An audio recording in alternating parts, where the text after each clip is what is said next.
내 답은 내가 알고 있다. 군자는 어떠한 상황에서도 자신의 자리를 떠나지 않는다. 자신에 대한 이해를 분명하게 함으로써 자신에게도 타인에게도 원망이 없다. 주변의 사람과 상황에 휘둘리지 않고 자기 삶을 자기답게 살기 때문이다. 책을 읽다 보면 군자와 소인이라는 말이 자주 나오는데 앞에서 군자는 자기 감정 따라 사는 사람이고 소인은 자기 감정을 무시하고 사는 사람이라고 했다. 이러한 자기 감정을 바탕으로 군자와 소인에 대해 자기답게 사는 삶이 무엇인지 이야기해보려 한다. 군자란 알을 실천하는 사람으로 언제나 자기가 선 자리를 바탕으로 자기 자신을 잃지 않고 산다. 어떤 상황에서도 자기 삶에 책임감으로 임하며 변하지 않는 마음으로 자신을 직면한다. 그러므로 군자는 자기 삶의 주인을 자신으로 모시고 소인은 자기 삶의 주인을 타인으로 생각한다. 군자는 모든 것에 대해 자기 몸을 바탕으로 생각하고 소인은 타인의 시선을 바탕으로 생각한다. 군자는 어떤 자리에 처하든 자신을 통찰함으로 얻는 것이 있고 소인은 어떤 상황에서도 남을 탓하며 잃는 것만 생각한다. 위기를 기회로 여기는 것 또한 군자만이 누릴 수 있는 삶이다. 군자는 하늘의 이치를 따름으로 순리대로 살며 자신의 재물과 높은 자리로 사람을 무시하거나 업신여기지 않는다.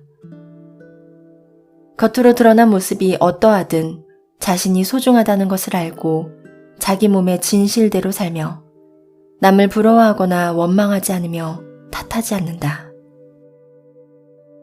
소인은 자신의 낮은 자리와 가난함을 이유로 남에게 아첨하거나 스스로 비굴해지는 일을 하며 요행을 바란다. 자기 몸의 진실을 무시하고 엉뚱한 짓을 하며 남을 탓한다. 군자의 삶은 활쏘기와도 비슷하다. 정곡을 마치지 못해도 남을 탓하지 않고 자기 안에서 방법을 구한다. 외부의 상황은 항상 변화하며 그때그때의 변화를 다 알 수가 없다. 하지만 자신에 대해서는 스스로 알아차릴 수 있어서 상황에 대한 내 몸의 변화를 이해하는 것이 곧 활쏘기의 방법이며 답이다. 그러므로 내 삶의 결과에 대해 원망도 탓도 세상 밖으로 돌리지 않는다. 요즘은 국궁도 있지만 TV에서 양궁의 활 쏘는 모습을 자주 보게 된다. 정곡은 관역의 한가운데 표적이고 관역판을 후라고 한다. 정은 삼배의 표적을 그려놓은 것이고 곡은 가죽을 붙여넣은 것이다. 그려놓든 가죽을 붙이든 모두 관역판 후의 한가운데 있는 표적을 정곡이라 한다. 활을 쏴서 정곡을 찌르지 못했다고 남을 원망할 수 없다. 자신과의 싸움에서 나온 결과이다. 골프에서도 슬라이스 나는 이유가 100가지가 넘는다고 한다. 핑곗거리가 그만큼 많다는 얘기다.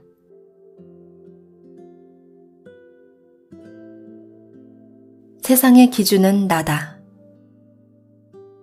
내 삶의 모든 것은 지금의 나로부터 시작한다.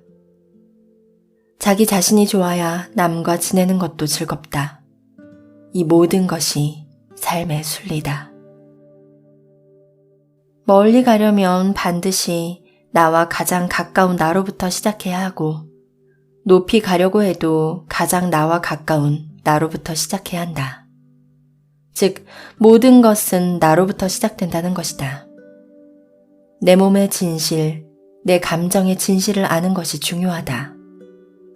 이렇게 나에 대한 진실을 살피고 이해하는 것을 자기 이해라고 한다. 자기 이해란 자신에 대한 이해를 오직 외부의 어떤 것에도 의존하지 않고 자신 안에서 자기에 대한 생각을 살피는 것이다. 내 몸에 대해 마음이 아는 것을 말한다. 예를 들어 갑자기 목이 마르다는 것을 내 몸의 느낌을 통해 알아차리고 물을 챙겨 마시고 내 몸에 열이 나는 것을 느낌으로 알아차리고 병원을 가거나 찬 물수건을 이마에 대며 스스로를 돌본다. 누구나 몸이 아프면 만사가 다 귀찮다.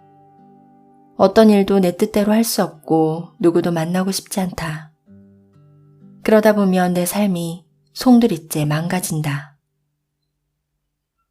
누구나 아프고 나면 내 몸이 있어야 나도 있고 살아가는 의미도 있다는 것을 스스로 깨닫게 된다. 내가 없으면 내 삶 또한 없다. 이는 내 몸의 느낌을 알아차리는 것으로 직관지라고도 한다. 삶의 진실을 아는 것이 중요하다. 삶의 진실은 나로부터 시작된다는 것을 이 직관지를 통해 다시 한번 확인하게 된다. 이러한 사실을 알고 살아갈 때 내 삶에 후회가 없다. 또한 자기 이해를 행복의 감정으로 챙기면 삶에 후회가 없다. 나를 행복하게 하는 느낌 중에 하나인 행복의 감정에는 언제나 나와 함께하는 식구들이 있다.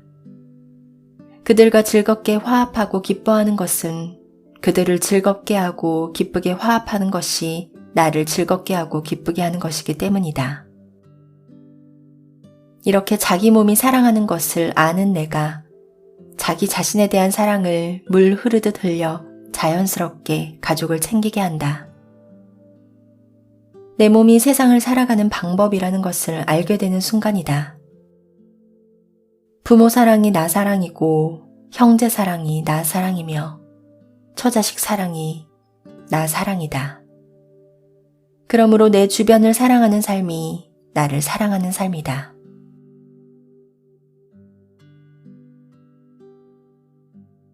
내 몸을 잘 보존하는 것이 효다. 부모가 곁에 없어도 늘 함께한다는 느낌을 잃지 않는다. 이 느낌으로 내 몸을 사랑하고 존중하는 것이 내 몸의 이치를 아는 것이므로 이것이 영원한 효의 원리이다. 부모가 돌아가셨어도 실망시키고 싶지 않은 마음에 열심히 살게 된다. 비록 부모의 몸은 이 세상에 없지만 내게는 늘 살아계신 것처럼 느껴지며 나를 보살펴주는 느낌이 들 때가 있다. 바로 망존여일의 원리이다. 죽었지만 존재하는 것 같다라는 말이다. 돌아가신 부모에게도 인정받고 싶은 마음이 바로 망존여일에 대한 것이다. 연말이면 TV마다 연애 시상식을 한다. 시상식에서 한 배우가 상을 받으며 돌아가신 아빠에게 이 상을 바친다는 수상소감을 전하는 것을 들었다. 또 언젠가는 TV 뉴스를 통해 올림픽에서 금메달을 획득한 선수가 돌아가신 부모님께 이 메달을 바칩니다 라고 말을 하는 것을 보았다. 이는 부모가 곁에 계시지 않아도 늘 마음으로 함께하기 때문이다. 우리는 맛있는 음식을 먹거나 좋은 곳을 다니면 돌아가신 부모 생각으로 그리운 마음이 들곤 한다. 그래서 우리는 부모 기일 때 제사상에 평소 좋아하던 음식을 올려놓곤 한다. 간혹 어려운 일이 닥칠 때면 돌아가신 부모에게 도와달라고 기도하기도 한다. 이렇게 눈으로 볼 순 없지만 내게는 늘 함께하는 부모를 통해 우리는 영원한 존재라는 것을 생각하게 된다. 바로 영생이다.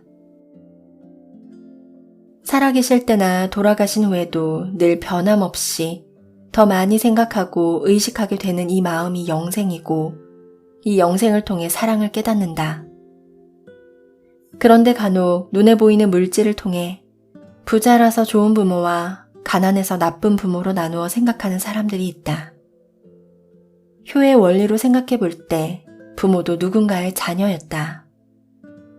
그렇다면 부모도 자신의 삶을 자기답게 행복하게 잘 살면 좋은 부모이지 않을까?